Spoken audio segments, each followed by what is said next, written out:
बर्जी बहुत महंगी मिल रही है। हमारे वक्त में भी तकलीफ थी लोगों को, मैं स्वीकार करता हूँ। कई लोग कुचल देते हैं, लोग जो इनके गैंग में शामिल नहीं होते हैं। इतनी घटनाएं हो रही है, उसके ऊपर रोक नहीं लग रही है, इस बात का दुख है।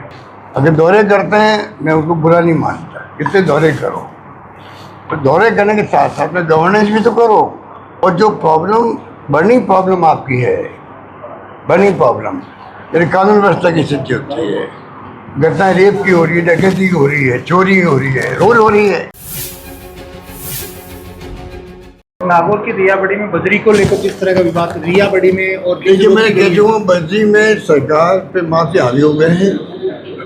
बर्जी बहुत महंगी मिल रही है। हमारे वक्त में भी तकलीफ थी लोगों को, मैं स्वीकार करता हूँ, हमारे वक्त में भी थी, पर हमने पूरा रोकने की कोशिश करी। पुलिस प्रशासन को, जिला प्रशासन को पाबंद किया,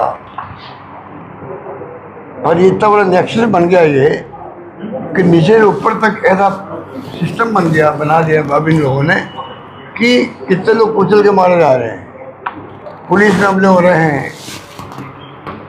कई लोग कुचल देते हैं, लोग जो इनके गैंग में शामिल नहीं होते हैं। इतनी घटनाएं हो रही है, उसके ऊपर रोक नहीं लग रही है, इस बात का दुख है। और इसलिए ये बढ़ते जा रहा है, और लोग लूट बजा लगे इन लोगों ने, ये स्थिति है। पर मुख्यमंत्री को मैं कहना चाहूँगा, आप ये ध्यान क्यों नहीं दे पा रहे हो? भाई, घूमना अच्छी बात है, अगर दौरे करते हैं, मैं उसको बुरा नहीं मानता, कितने दौरे करो, तो दौरे करने के साथ साथ में गवर्नेंस भी तो करो, शासन भी तो करो भाई। और जो बड़ी प्रॉब्लम आपकी है, बड़ी प्रॉब्लम यानी कानून व्यवस्था की स्थिति होती है, घटनाएं रेप की हो रही है, डकैती की हो रही है, चोरी की हो रही है, रोज हो रही है, ये प्रायोरिटी होना चाहिए उनके।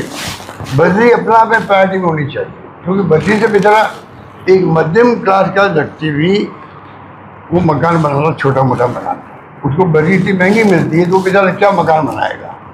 तो तकलीफ मध्यम परिवार के लोगों को भी हो रही है, मिडिल क्लास को भी हो रही है, सबको हो रही है। उस पर ध्यान मुख्यमंत्री जी को देना चाहिए। मुख्यमंत्री जी की बहुत बड़ी अथॉरिटी होती है। भजनलाल जी के पास में आज इतनी बड़ी पावर है, उसको यूज करने की आवश्यकता खाली है उनको, और कुछ नहीं करना है। पब्लिसिटी निकल रही है, प्रमोशन हो गया IPS के, वहीं बैठे हुए हैं SP के रूप में, जो DIG बन गए। पहले IAS की स्थिति थी, अब जाके लिस्ट निकली है, तो इनको कौन रोक रहा है? अब तो नए DG बन गए हैं। नए DG बनने के बाद में अब क्या तकलीफ आ रही हो सकता है, अभी उनको सजा लेनी होगी, रुक गया होगा, मान लो हम ये मान के चलते हैं, अब क्या दिक्कत है उनको? तो ये जो जिस प्रकार गवर्नेंस हो रही है ना, उससे नुकसान इन्हीं को हो रहा है, इन्हीं को हो रहा है।